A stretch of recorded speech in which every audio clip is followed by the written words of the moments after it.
Last week, we talked about Trump claiming that Kamala Harris was spying on his campaign because some Iranians hacked into his campaign emails and got a whole bunch of juicy stuff, apparently. And today, we got a sneak peek at some of that juicy stuff. But, when Ken Klippenstein tried to post some of it online, free speech absolutist Elon Musk decided to suspend his account for doxing. Now, to be fair, he did show JD Vance's home address and phone number and everything, so I guess technically it does count as doxing, even though I'm pretty sure that's public information. I mean, what about all those people that were protesting outside of Kamala's house and whatnot? I mean, how'd they get her address? Anyway, but yeah, so literally just in the last hour, there's been updates to this story, and apparently a bunch of Iranians have now been indicted in connection with the hack.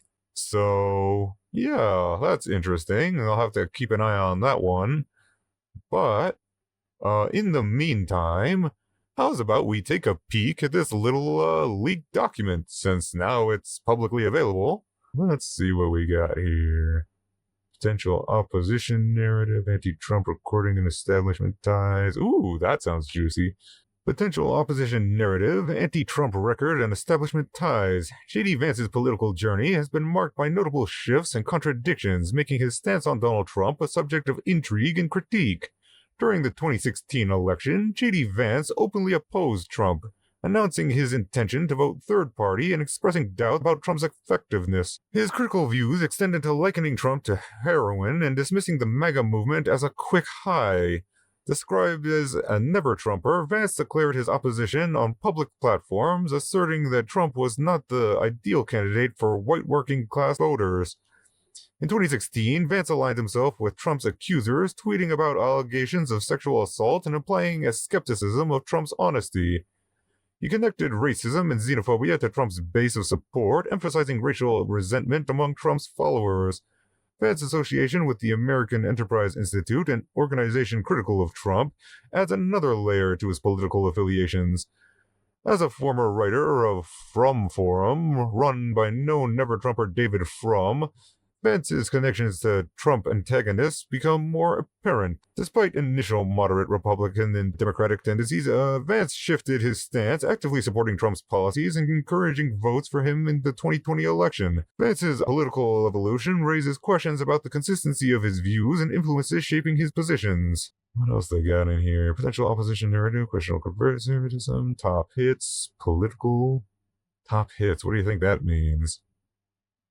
Anti-Trump record and I guess like hit pieces on Trump, questionable conservatism, background information. Let's take a peek at some of this. Voting history and party affiliation. Since 2018, Vance has failed to vote in at least 4 elections, including the 2020 primary elections. Really?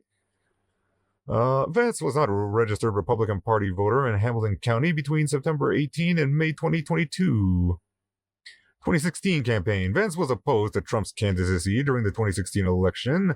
As early as August 2016, Vance had announced his intentions to vote third party as opposed to voting for Trump. Vance was accused of effectively voting for Hillary Clinton. During the campaign and after the election, Vance doubted Trump's ability to be effective in office.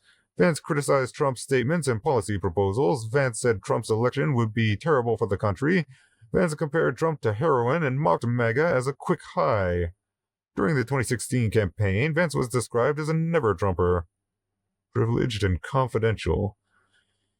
In an October 2016 appearance on The Charlie Rose Show, Vance declared that he was a never-Trump guy and never liked him.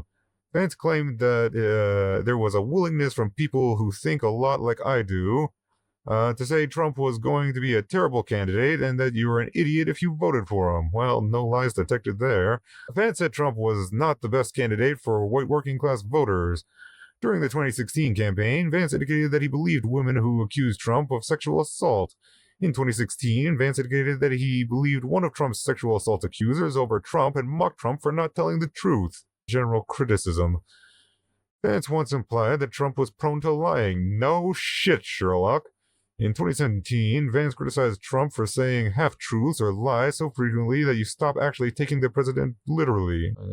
Finance. Ooh, campaign finance. What's this?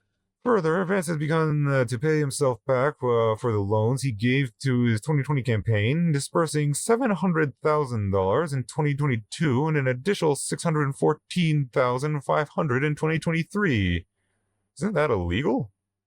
In 2022, Vance received an aggregate of $15,994,977.29 in total.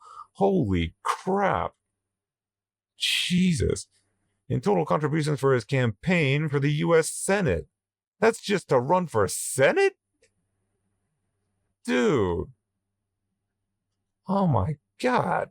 Vance personally loaned his campaign $1.4 million and received similarly large contributions from Republicans-aligned committees, including the RNC, the NRSC, and the Republican Jewish Coalition. Vance additionally received large contributions from corporations such as Altria, Nextera, and Marathon Petroleum. Of note, Vance received funding from established PACs and groups such as Koch Industries, as well as leadership PACs of Roy Blunt, Lindsey Graham. I wonder when he was going to rear his ugly head. Mike Huckabee. Should also be noted that Vance has received thousands of dollars from individuals with a history of anti-Trump rhetoric like Ken Griffin and Paul Singer. Individually, Vance has contributed an aggregate of $15,000 to federal and statewide campaign committees. Federally, Vance contributed $11,255, giving to various Republicans from Ohio, including Rob Portman and Max Miller, as well as other prominent Republicans across the country, such as Blake Masters and Joe Kent. At the state level, Vance has contributed $4,100 to campaign committees in the state of Ohio, giving it entirely to Sharon Kennedy's campaign for the Ohio Supreme Court. Huh. The Austin criminal records. Let's take a peek at this. In September 2006, Vance, then Hamill, was issued a traffic citation for speeding. A traffic ticket? Really? Undocumented sex. He's non-binary, I guess. That's it? Just a traffic ticket? That's it? A traffic ticket? That's lame. What a square. Despite its stated goals, Our Ohio Renewal spent more than 95% of its 2017 fundraising. Okay, according to Our Ohio Renewal federal income tax return, the group raised $221,135 in contributions and grants. 96.4% of Our Ohio Renewal fundraising was devoted to staff salaries and overhead. Solving that opioid crisis, are you? Our Ohio Renewal spent $77,430.96, 35% of its total fundraising, on staff salaries. They spent $66,084 and 29.8% of its total fundraising on management, legal, and accounting fees. $45,000, 20.3% of its total fundraising on a survey. What the fuck was the survey? Our Ohio Renewal spent $11,000 on advertising and promotion. Spent $5,000 on travel and conferences. $5,000 is kind of cheap for travel and conferences. They weren't flying much, were they? Renewal spent $0 on charitable grants or activities. Oh, he's a real man of the people, isn't he? Our Ohio Renewal have been largely defunct since 2017. Our Ohio Renewal filed Form 990N returns for 2018 and 2019. Oh my god, this shit has a sister organization which has never raised more than $50,000 in a year. Our Ohio Renewal Foundation has filed Form N90 returns for 2018, 2019. Tax-exempt organizations with less than $50,000 in annual revenues are eligible to file N90. Small tax-exempt organizations generally are eligible to satisfy annual reporting requirement if the annual gross is less than, okay. This is all something that Waltz could use at the debate, but I mean, this is pretty much common knowledge to anybody that's like got any honest, view of Republicans. I mean, they're all hypocrites these days. They say one thing and do another. This is pretty standard stuff. Like I said, I mean, this isn't even half as bad as him calling Trump Hitler. Half the stuff in here. So, well, that's kind of underwhelming.